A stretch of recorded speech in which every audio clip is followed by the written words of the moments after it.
Anyuka, nyomjon még egyet!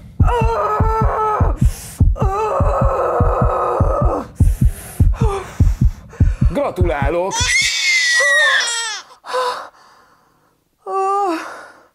Ez se fiú lett. Gyere, apjuk, kezdhetjük előről az egészet. Fertility is going down. So is this something to worry? Maybe not, you know. Maybe it is. It depends on what perspective you have. For the environment, it's maybe good not to have so many babies, but as a personal preferences, you might want to have more babies, or for a pension scheme, it's good to have many, many babies. Increasing the share of father days in parental leave packages, it actually had an anti-natalist effect, unfortunately, because the more time fathers spent with their kids, they realized they didn't want to do childcare, and then they ended up having fewer children. And I'm definitely not saying this. Sorry, that sounds horrendous. Yeah, they just realized they don't want these kids around, any more of them. For certain men who have this family image as a status symbol, it is good for men's health, and it also is a sign for having higher income, but for women it's rather a disadvantage still.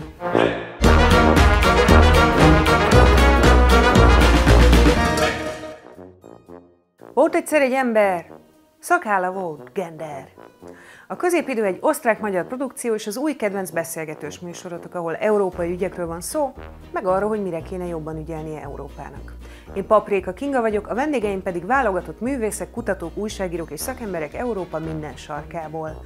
2 hetente jelentkezünk új adásra, úgyhogy iratkozzatok fel most a jobb alsó sarokban lévő gombra kattintva, válasszátok ki egy kis csengőikont, és emellé még állítsatok be 10-17 további emlékeztetőt, hogy véletlenül sem maradjatok le egyetlen adással sem.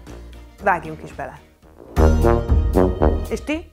Ti szültetek már a héten? Ha nem, hát mit csináltatok helyette? Nem tudjátok, hogy azért lesz a Kárpát-medence, aki teleszüli azt?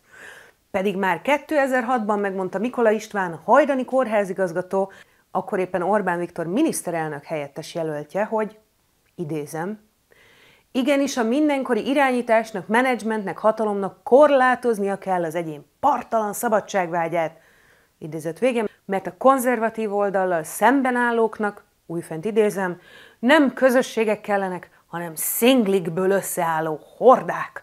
És akkor már indul is az Andrássy úton a menet, a fiúk, a lányok nyakába fülbevalók, lufik, és szól a recsegő rádióban a zene, amit úgy hívnak, hogy techno. Idézet vége. Ennél talán még szebben fogalmazta meg ugyanezt a tudatállapotot Kövér László 2015-ben a Fidesz kongresszusán. Idézem, azt szeretnénk, ha a lányaink az önmegvalósítás csúcsának azt tartanák, ha unokákat szülnének nekünk. Később több formátumban elmondta azt is, hogy a világ azoké, akik teleszülik.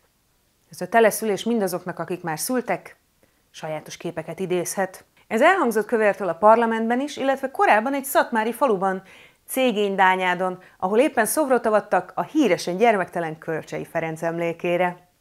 Ez a híres formula a Trianon utáni kisebbségpolitika szállóigéjévé vált. Zöldi László a Médianaplóban írta meg, hogy, idézem, a 2 világháború között Márton Áron, az erdélyi katolikusok legendás püspöke arról beszélt, hogy Erdélyt azok a román asszonyok hódították meg, akik szültek, és azok a magyar asszonyok veszítették el, akik nem szültek. Nem azok, akik világháborúztak, és ezért rosszul jártak a békeegyezményekben. Természetesen kizárólag az asszonyok tehettek róla. Ravasz László, az Erdélyből Magyarországra áttelepült református püspök párolta le ezt a gondolatot eképpen, azért lesz Erdély, aki teleszüli.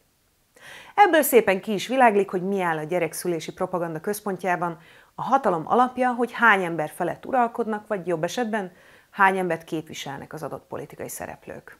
Ez alapján kapnak szavazati jogot a nemzetközi intézményekben, ez alapján osztják a lapot a tárgyalásoknál, és persze tekintélyes részben ezen múlik egy ország gazdasági súlya is, már ebben azért van némi mozgástér.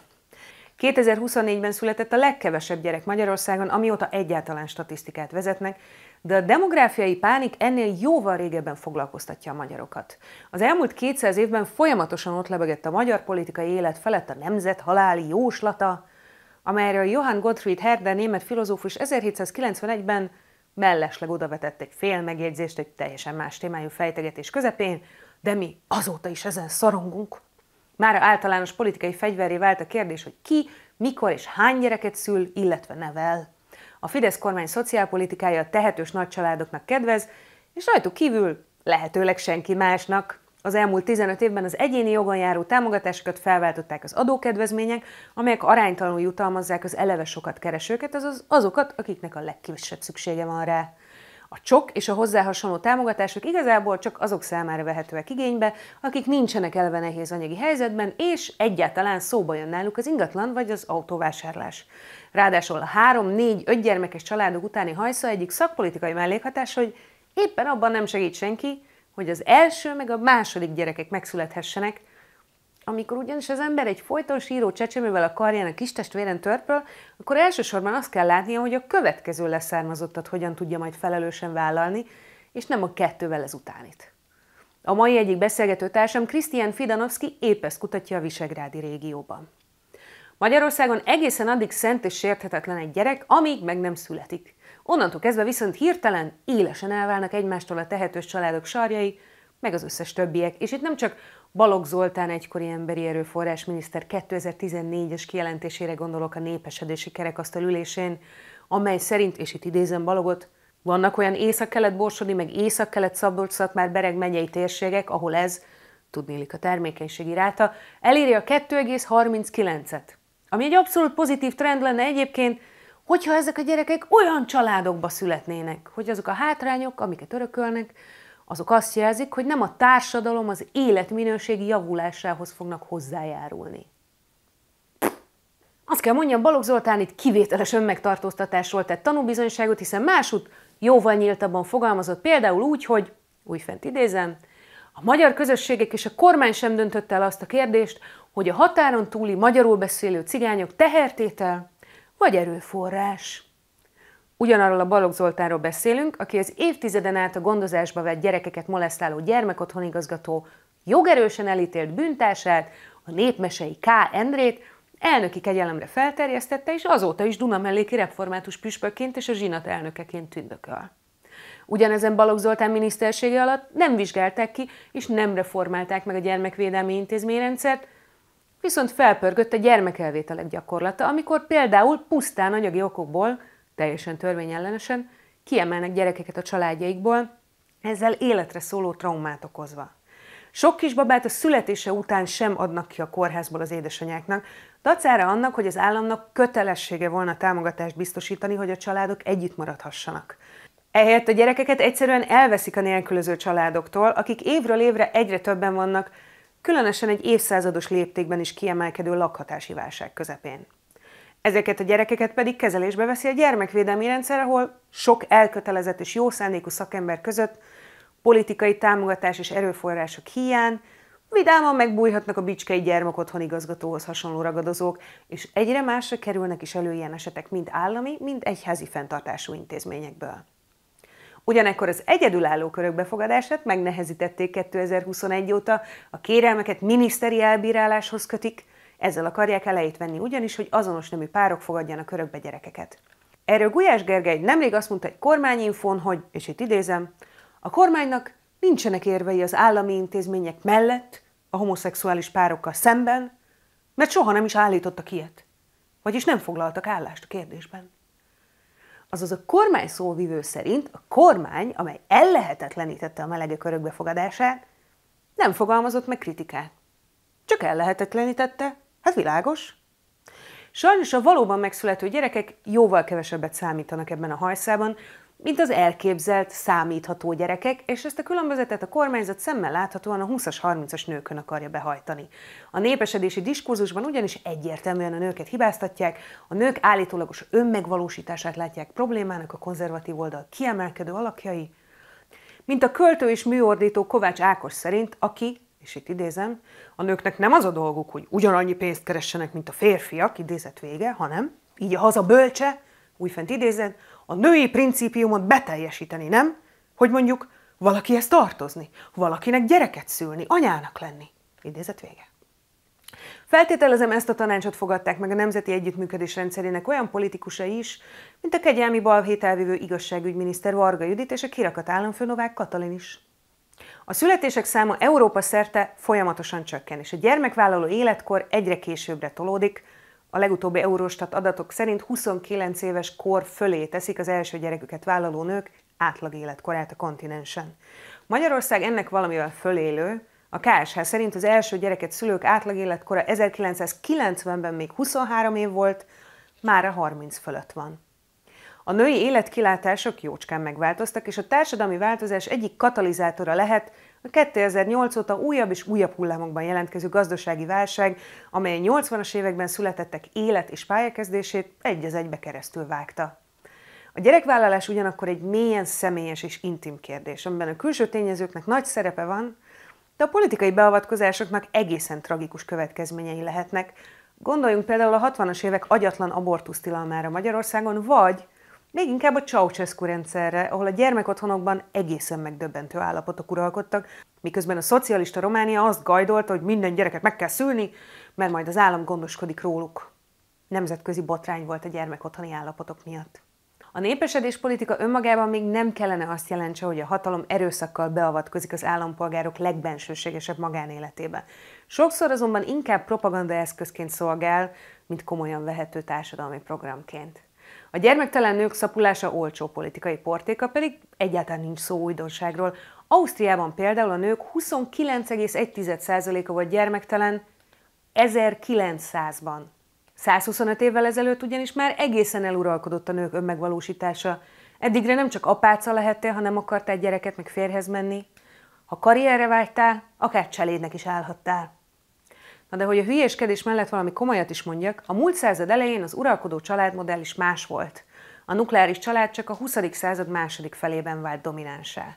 A többgenerációs családokban sokan vettek részt a gyereknevelésben, és nem kell messze menni, hogy olyan kompetens nagynénit találjunk, aki nélkül egy gyerekes család sosem boldogult volna. Én is így nőttem fel, meg a gyerekemet is így nevelem. Érdekes ugyanakkor, hogy ehhez fogható nyomás nem nehezedik a férfiakra. Kezdjük mindjárt azzal, hogy őket eleve sokkal kevesebben kutatják. A termékenységet egyértelműen nőkre vetített arányszámokkal írja le a statisztika, és a férfiak gyermekvállalási hajlandóságát, pláne a gyereknevelésben való részvételét jóval kevesebbet tematizálják a közpolitikában. Ez különösen logikátlan annak fényében, hogy mindeközben démonizálják az egyedülálló nőket. Mert most akkor végül is kihez kéne gyorsított eljárásban nagy erőkkel férjhez menni a szingli hordáknak? Csak egy legény, vagyis hát középkorú férfi politikus van talpon a vidéken. Novák előd indított nemrégiben kommunikációs kampányt az apaság jelentőségéről, és vessetek meg, de én egyetértek vele. Tényleg a legférfiasabb dolog az apaság. Hát mire növesztik magukra azokat a kockás hasizmokat, ha nem éjszakai felkeléshez? Minek a fiatal férfiaknak Popeyhez méltó luftballon alkar, hanem a csecsemőringatáshoz, pelenkacseréhez, deltás vállukon kisbaba beföktetéshez. Számos kutatás mutatja, hogy még a kisgyermekes anyák kilátásai bezuhannak a gyermekvállalással, a gyereket vállaló férfiak kereseti és karrier lehetőségei azonnal javulnak. A háztartási és gyereknevelés körüli teendőkből is összességében jóval nagyobb részt visznek el a nők, aztán ennek ellenére érdekes módon még nem sikerült ráakadnom azokra a szűkölve kutató férfi csordákra, akik házassági kedvtől fűtve járják a magyar rónaságot, hogy szülőképes korú partnerekkel azonnét nyombék gyereket is vállalhassanak, és azoknak a gyerekeknek a felneveléséből is kivehessék a részüket. Eddigi értesüléseink szerint a Tinderen nem tarul a házasság gyerekek közös jelzálog hitelcsomag egyelőre. De ma itt van velünk egy szociológus, aki éppen ezt a témát kutatja. Hát, ha ő okosabb nálam. Beszélgetünk majd arról, kitarthatná el a jóléti rendszereket, ha a népesség csökken. Hogyan lehetne kiegyensúlyozni a gyerekvállalással járó feladatokat és terheket, és hogy mi a helyzet a bevándorlással. Hiszen hiába esik a születésszám szerte a fejlett világban, Németországtól és az Egyesült Államoktól Japánig és Dél-Koreáig, a Földön jelenleg is 8 milliárd ember él, sokkal több, mint valaha. A népesedési trendekkel kapcsolatban a statisztikusok óvatosságra intenek, konkrétan az a statisztikus is, aki ma itt van velünk. Dr. Regina Fuchs, az osztrák statisztikai hivatal népesedési osztályát vezeti, itt tartják számon a demográfiai, egészségügyi, munkaerőpiaci, oktatási, életkörülményekkel, kutatással és még a digitalizációval kapcsolatos adatokat is. Emellett ő felel az osztrák mikroadatközpont tudományos osztályáért. Christian Fidanowski a University College Londonban, illetve a Georgetown University-n tanult Kelet-Európa és eurázsiai politikáról. Most éppen az Oxfordi Egyetemen doktorál szociálpolitika és demográfia témakörben, dr. Gerline Maurer pedig a Bécsi Egyetem szociológiai tanszékének vezető kutatója, elsősorban a nemek és a család, az empirikus szociológia, az egészségügy és a társadalmi egyenlőtlenségek, illetve a férfi képek témakörében végez kutatásokat. Vágjunk is bele!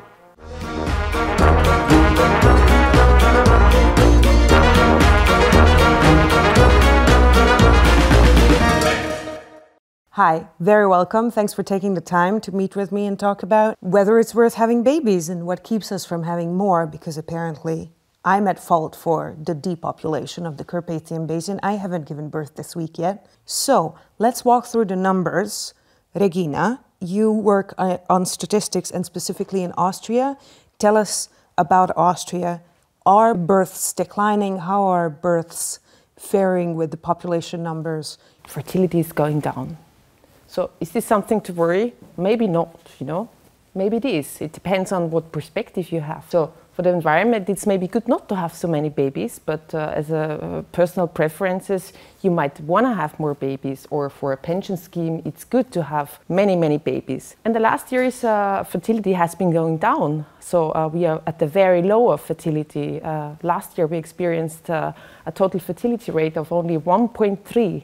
So this is the lowest level we have ever experienced in Austria. We know it's low, and we have some theories about it. There is a lot of economic insecurity. The world is an uncertain place these days. There's wars, there's the economic downturn, there's the European economic situation. There's so many factors that make us maybe not wanting to have babies, right? I mean, we can be very extreme and say that from an environmental point of view, Genghis Khan and the Black Death were very favorable.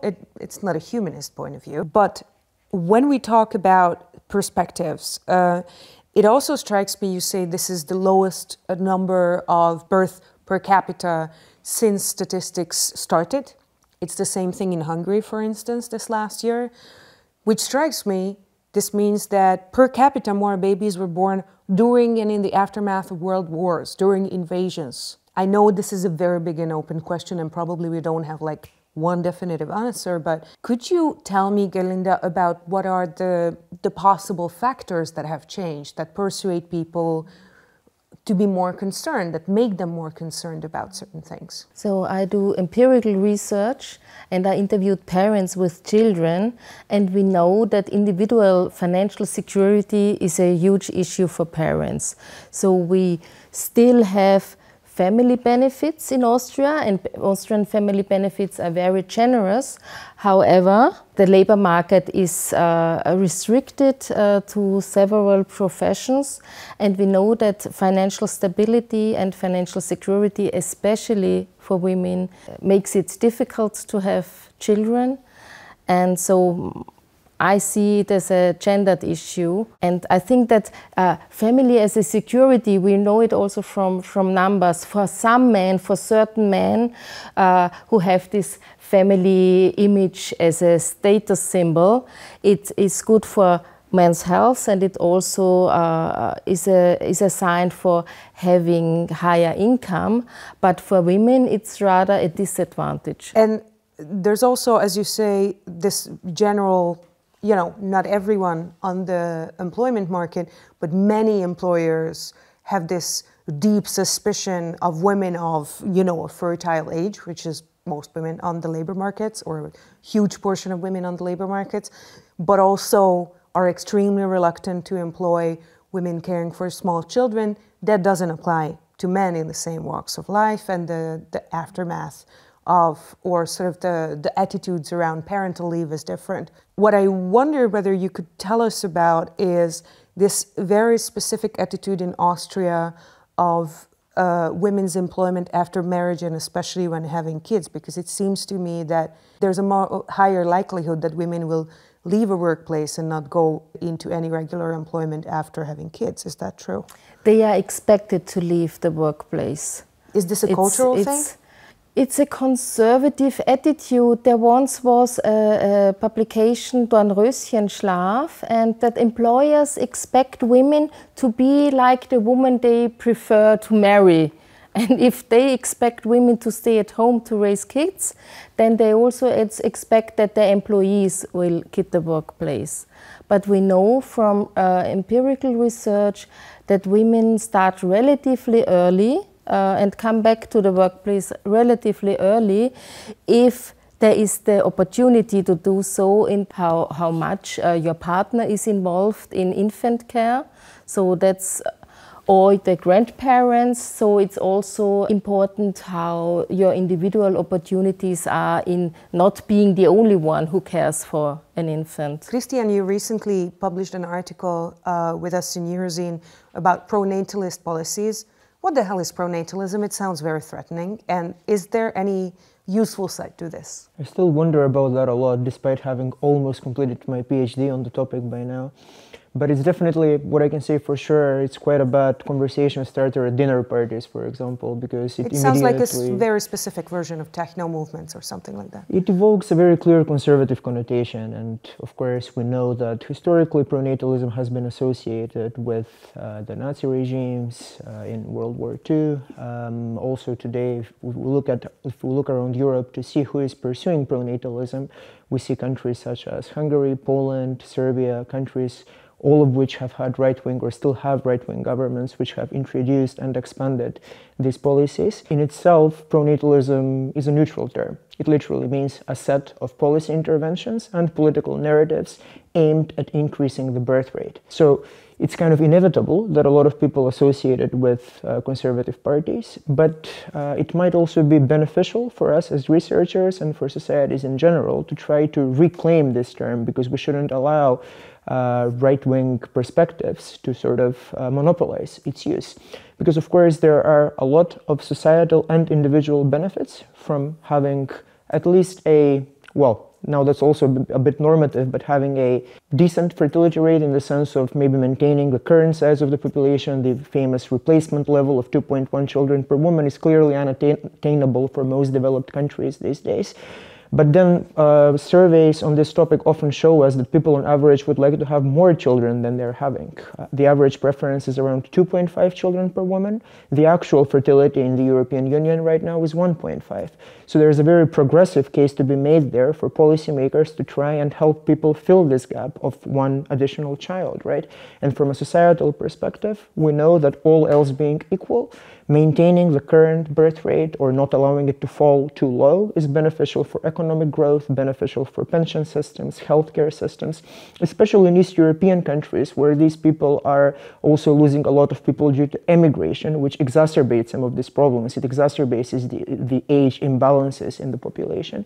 So progressive pronatalism, where we try to facilitate the choice of being a parent rather than making it impossible not to have children, should probably be the goal of policymakers dealing with this topic. And just as a quick shout out, perhaps some of my colleagues in the UK have recently started a newsletter called Boom, which tries to do exactly this, to enable people to have a more ideologically neutral understanding of the phenomenon. When we talk about pronatalist policies, it's not only fascist regimes that have been involved with this, and of course it ties in very strongly with this huge heritage of eugenics in a lot of sense, but it was also very prevalent in Soviet-dominated countries.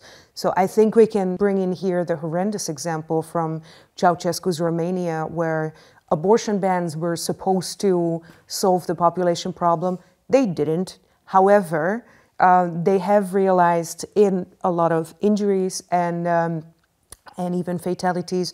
I think there's a lot of factors in there that these interventions don't seem to tackle. So let's come back to sort of the hard numbers and the policies, Regina.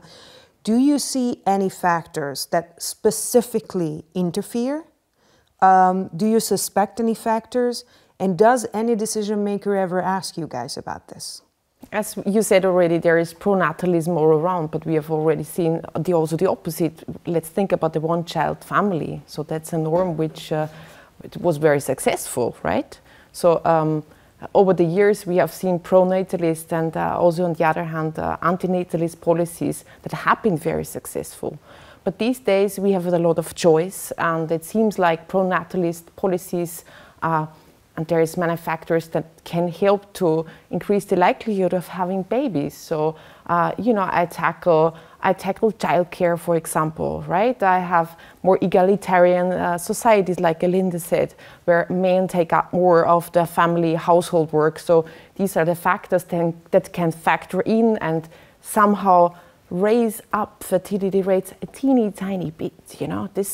You can do something, but in the short run, you can't do much, you know, to be fairly honest. Because we have in Austria, we did a survey in 2021, and we have been doing this survey about the desired number of children for quite some decades. And in Austria, we have a two-child norm, you know. And as you said already, it's true that they don't reach their desired number of children, and this is so true for women who have higher educational degrees, because it's harder for them to enter the labor market, to have safer jobs. You want to have support, you want to have childcare, you want to have an understanding employer who puts you back in labor. So there's a small number of factors where you can do something, but it's a long stretch. It's a long pathway, and all these norms, they're very much ingrained in our brains. That's something we have learned a very, very long way.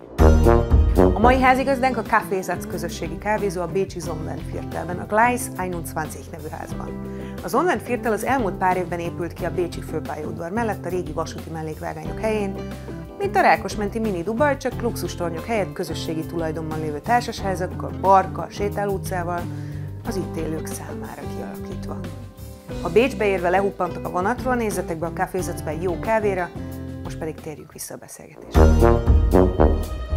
I think it's important to also say that the whole idea of the nuclear family is a phantasmagoria, so to say, because it was never the dominant pattern in which people live their lives. So it's a very young institution, but it is a strong institution right now. This is how a lot of people imagine their lives. So, Galinda, please tell me about this very gendered aspect of care and what you have observed there. I'm an expert in parental leave research, and Austria is, so we have rather generous parental leave regulations which provide both parents with the opportunity to take leave. However, we also know that men especially take the income-related form, which provides them with a kind of good income, although it's not an income. And I interviewed both parents 2 times, and we know that also in longitudinal research that fathers, even if they were on parental leave, are not always good in taking up mental load. It's rather women, and that's why we know that we have a high number of part-time employment for women in Austria, because to be involved, and there is this specific term, intensive parenting, it's nearly impossible with full-time employment. And in my research, when both parents worked part-time, they had the highest share in sharing more or less equally. And also in building up bonds with the child, so that the child does not only go to the mother if there is something very difficult, but also goes to the father and asks the father for support. So that's a very specific group of parents. But we know in Austria we have several changes. We have low rates in primary education. It was more or less built up after the European Union directives came. So this term intensive parenting, it's not the personal choice of parents, but they are obliged to find a kindergarten, they are obliged to find schooling. And then you have again to make a choice with 14. So intensive parenting, it's not by choice, but you always have to find a solution. And in my research, I observed that it's especially women who start very early thinking about where is a childcare facility, how can I arrange this and that. And we have also fathers who think a lot about it. So it's difficult, and in Austria, that's my final point, there is a lot of work in making arrangement in the individual area, and we have generous parental leave regulations, but the last Minister of Family Affairs, she always said, I don't want to rule into people's personal space. I don't want to have an obligation for fathers to go on leave. But that means that every couple and also single parents, they have to make a choice how to survive. Yeah, but what is very specific about the Austrian situation that, you know, that the childcare is growing, so we have more supply and the supply is there, but it supports only part-time employment of women. That means that, you know, it cannot always be the most elaborate job you're doing in a part-time employment. So women are returning more and more to the labor market, but only part-time, and that it inhibits their chances in the labor market in the longer run. So there's this child gap that prevents you from having a career. Let me be a bit pedestrian here, because so many of us, so much of the time, don't work for a career either. We work because we have to make a living. And this applies especially to low-income households and especially to single parents who combined constitute a huge portion of society. So we're not working because we're selfish and we want to make something out of ourselves, although I still don't regard that as selfish, wanting an actual career that you're proud of. But the majority of us work because we need money to sustain those families. So this kind of demonization of women leaving the household, this is it's a sort of Victorian conceived idea of a very thin layer of bourgeois society where households could afford for a mother to quote-unquote stay at home, which then evolves through time and disregards the work that the woman does in the household, if they do, or disregards the circumstances that would allow somebody to be out of a labor market or just not be earning money. But there seems to be a very strong, not just populist, but also practical push across the region, especially the east of Europe and across much of Asia, where the population decline is pressing on societies and especially on governments. Russia has been struggling with a population decline, well, for many, many decades, actually. And now you have researched mostly Eastern European, Central Eastern European countries. Tell us about how this fares in politics. But if a society is more traditional, people are actually nowadays less likely to have children. And I think this is very, unusual, first of all, surprising, but also important in contextualizing some of these topics that we're talking about, because it means that, luckily, social norms nowadays have reached a certain level where women are not willing to compromise on their career. So if they feel that they're experiencing pressure from society, then, if anything, they're likely to have fewer children. And then the second, not so optimistic stat comes from South Korea, actually, where they looked at the period after the government made parental leave more gender equal, so increasing the share of father days in parental leave packages. It actually had an anti-natalist effect, unfortunately, because the more time fathers spent with their kids, they realized they didn't want to do childcare, and then they ended up having fewer children. And I'm definitely not saying this. Sorry, that sounds horrendous. Yeah, they just realized they don't want these kids around anymore. And obviously, I'm not saying this to defend those fathers, but I'm just trying to make the point that social norms have to move hand in hand with policy. Policy can't achieve everything. It can't be a silver bullet. There seems to be a huge disconnect between the expectations and even worldviews between genders within even the same generations. And that's how I interpret the South Korea finding as well. It's clear that fathers don't have a clue, basically, what it means to become a parent. And when they do, they realize that, their preferences might change. So it's all about the underlying societal norms, I suppose. In terms of your political question, we do see this phenomenon in Central and Eastern Europe. And I mentioned earlier, with the possible exception of the Meloni government in Italy, all the kind of famous usual suspects of pronatalism in Europe right now come from Central and Eastern Europe. And they're very ideologically homogeneous, much more likely to be right-wing. And we see that it brings them a lot of political dividends, right? Because usually these are also populations which, on average, remain much more traditional. They're more likely to view childbearing as a duty towards God, as a means, if you like, of living the good life the way they see it. And when you hear politicians' rhetoric about this, they don't talk about some of the things that we mentioned earlier, the kind of progressive reasons for pronatalism. They don't talk about the future shortage of workers if fertility stays low. Maybe they mention it in passing, but they're much more likely to focus, to kind of even guilt trip people into having children, if you like. It's actually easier for conservative politicians to make this argument nowadays because they can point to hard numbers and then interpret them in a very specific ideological manner. But the example that I wanted to give with Poland is that even though the policy that they have, one of the most famous ones in Europe, the family 500 plus, very generous financial benefit for parents, it started as it was proposed by the previous far left economically but very conservative socially government. And now it has been extended by the progressive government, which originally was opposing the policy.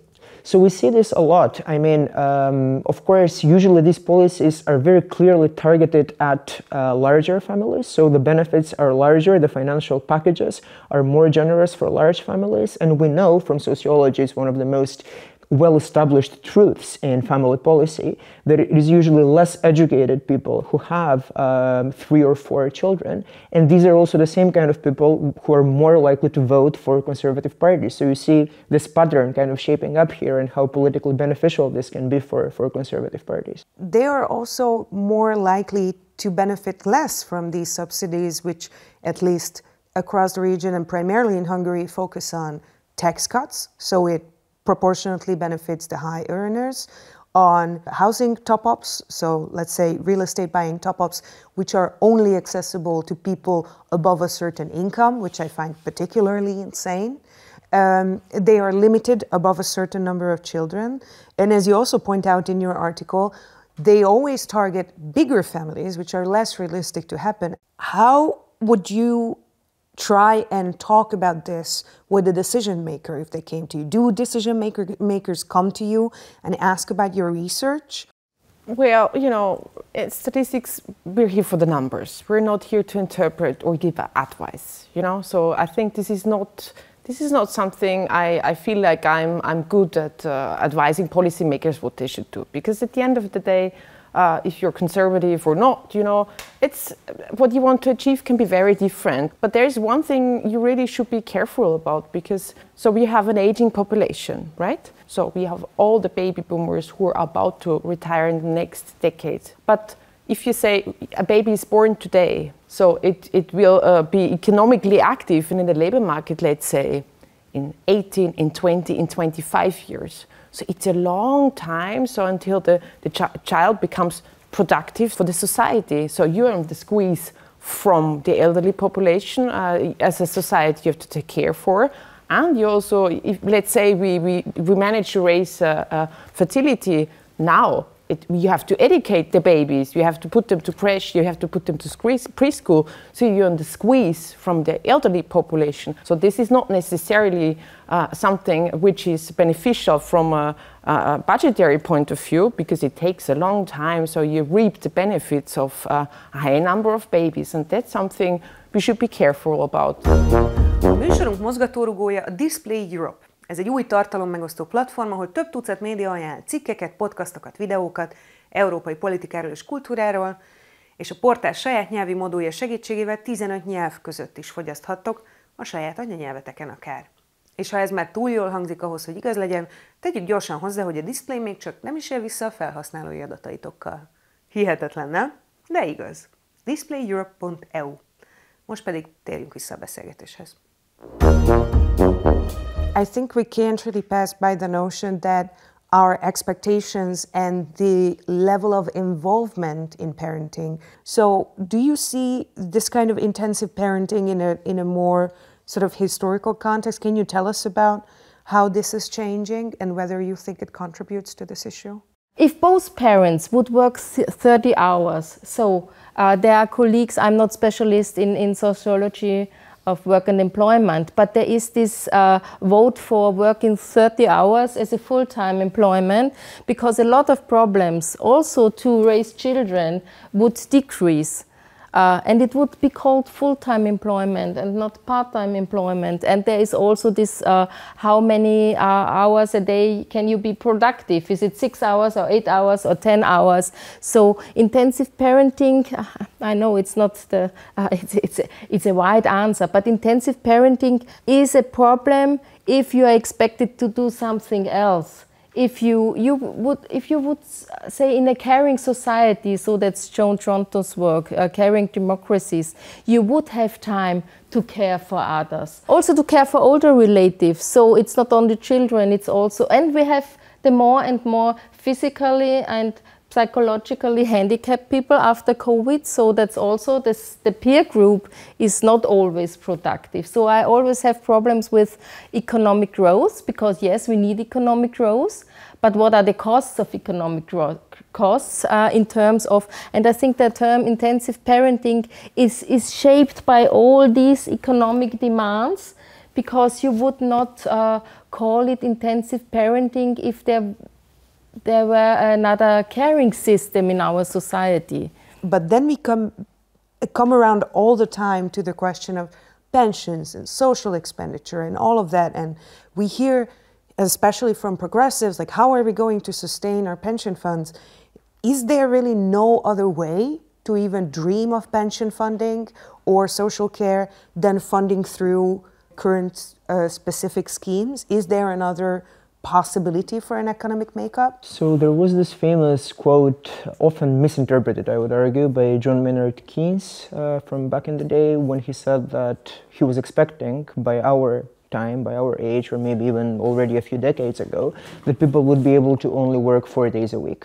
I personally, I think I'm not sure where I stand on this, definitely more towards the middle, in the sense that you mentioned that your mother was able to retire at 55, and that was great, but some people would answer that, you know, we can still have that nowadays, but then we would have to go to the living standard from 30 years ago, and a lot of people wouldn't be happy with that. So we live in a materialistic world. Maybe I'm being too cynical here, but I think it's probably important, because at the risk of sounding too technical, we know that economic growth is always, you know, a function of labor, capital, and productivity. Unless capital and productivity go up dramatically, which productivity might with technology, but we're not seeing it happen very fast, then we do need to keep labor constant. And there are, as you said, several ways to do that. Raising fertility is not the only way, probably not the best way either, because in the meantime, it only exacerbates the problem by the time these children are old enough to actually contribute to our societies and systems. So we have immigration on the table, but we know how politically unpopular it can be. We know what has been happening in Western countries for the last couple of years. We know that progressive governments have been losing elections everywhere because they happen to be more open to immigration than the average voter. I was, for example, advising the South Korean government on this a couple of weeks ago now, and even though their demographic reality is even more unfavorable than many West European countries, I was able to point to this clear silver lining of automation, right? Because they do seem to lead, you know, in terms of automation. And in Eastern Europe, we don't have a lot of automation, and yet we have the same demographic negative realities that South Korea is facing. So automation can help. Labor market adaptation, as they call it. Again, we're coming back to raising the retirement age, and, you know, we've seen how unpopular it can be. I don't have a clear solution to that, but it does remind us yet again that pronatalism and population aging more broadly are topics that progressives should be at least as concerned with as, you know, more conservative people. But as you say, this is a national context that always has to be taken into account. It's not something you can say, oh, that's the remedy, and that, you know, the South Korean model works for Austria. Certainly not, you know.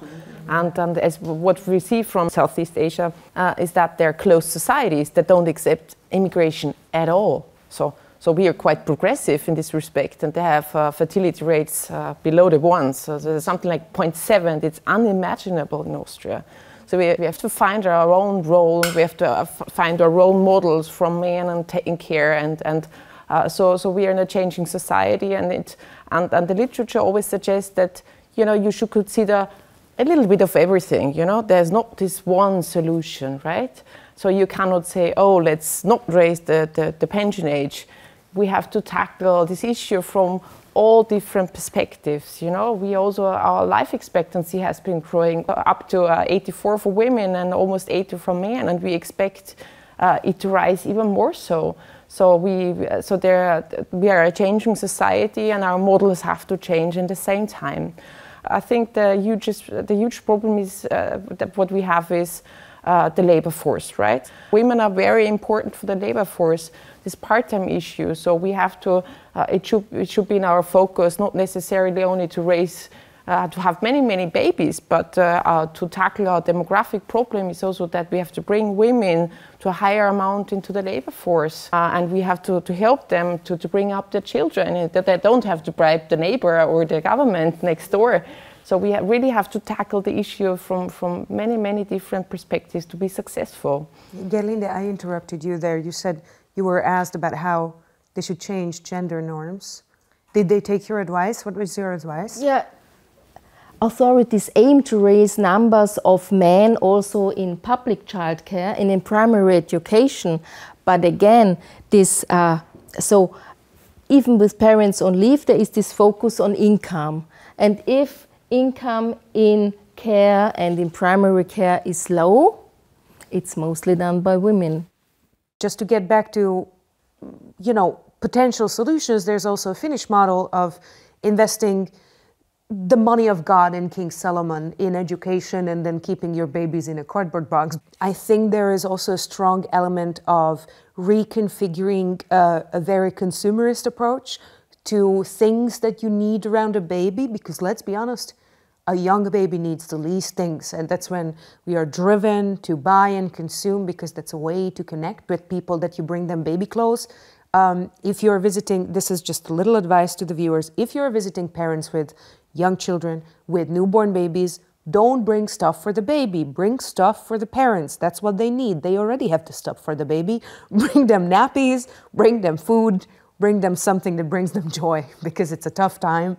And it would be great if they could get to enjoy that as well. Parental leave, childcare, especially more gender equal parental leave, policies targeted at making part-time work easier, but also making the transition from part-time work to full-time work, as we mentioned earlier, easier. These are perhaps very boring, kind of, classical policy approaches, but they're still important even in today's world, on top of some of the considerations that I mentioned earlier. And in Serbia, when you look at the effects of their pro-natalist policy, and they have been very effective percentage-wise in raising the fertility rate for those categories of families. But as a contribution to the overall fertility rate of the nation, some estimates suggest that it added no more than 100 children per year to the country.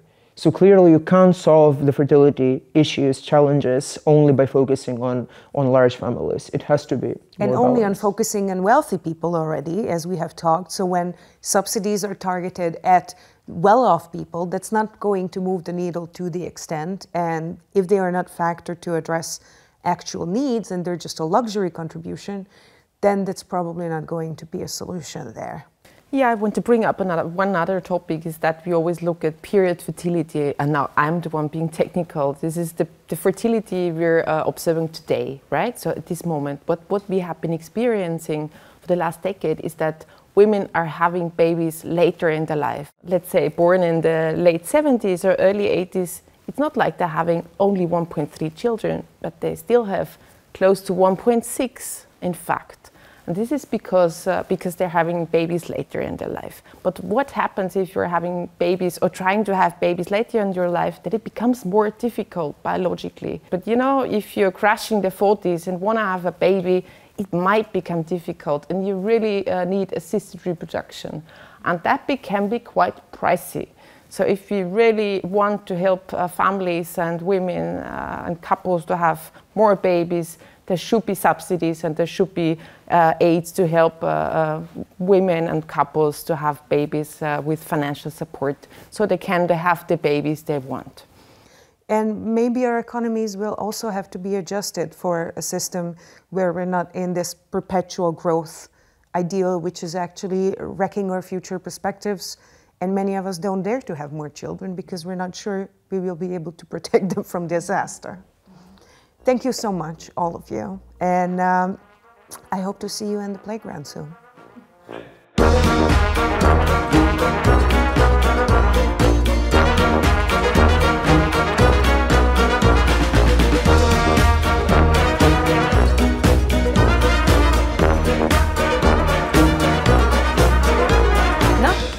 Sikerült kedvet csinálni a gyerekcsináláshoz?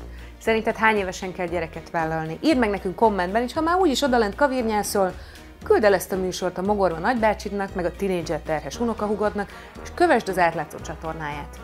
Ez a műsor az Eurozin és a Display Europe produkciója, médiapartnereink a bécsi Okto TV és Magyarországon az Átlátszó. Ez a talkshow az Európai Unió Kreatív Európa programja és az Európai Kulturális Alapítvány társfinanszírozásával készül. Fontos, hogy az itt kifejtett nézetek és vélemények csak a felszólalók és a szerzőké, nem feltétlenül tükrözik az Európai Unió vagy az Európai Oktatási és Kulturális Végrehajtó Ügynökség véleményét. Sem az Európai Unió, sem az EACEA nem tehető felelőssé értük. Köszönjük a Kaffeesatz közösségi kávézónak és a Gleis 21 háznak, hogy vendégül láttak minket a bécsi Sonnenwendviertelben.